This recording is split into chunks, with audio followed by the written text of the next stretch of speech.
నమస్తే, నా పేరు యశశ్రీ మాధవ్. ఇవాళ నేను దుర్గా ఆపదుద్ధార స్తోత్రాన్ని పఠిస్తున్నాను.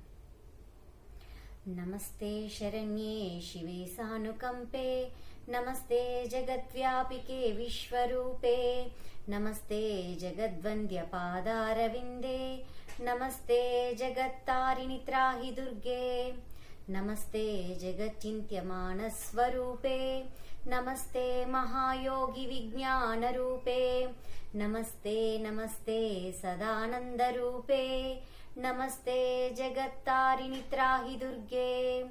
अनाथस्य दीनस्य तृष्णातुरस्य, भयार्तस्य भीतस्य बद्धस्य जन्तोः, त्वमेका गतिर्देवि निस्तारकर्त्री, नमस्ते जगत्तारिणि त्राहि दुर्गे, अरण्ये रणे दारुणे शत्रुमज्जे, नले सागरे प्रान्तरे राजगेहे, त्वमेका गतिर्देवि निस्तारणौका, नमस्ते जगत्तारिणि त्राहि दुर्गे,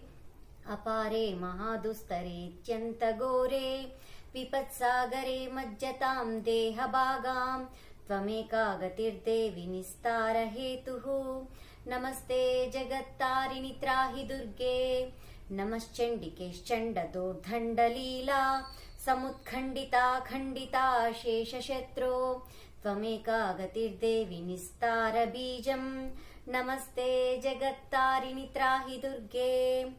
त्वमेवागभावा धृता सत्यवादिर्न जाता जिता क्रोधना क्रोधनिष्ठा, इडा पिङ्गला त्वं सुषुम्ना च नाडी, नमस्ते जगत्तारिणि त्राहि दुर्गे, नमो देवि दुर्गे शिवे भीमनादे, सरस्वत्यरुञ्जत्यमोघस्वरूपे, विभूति शचीकालरात्रि सति त्वं, नमस्ते जगत्तारिणि त्राहि दुर्गे, शरणमसि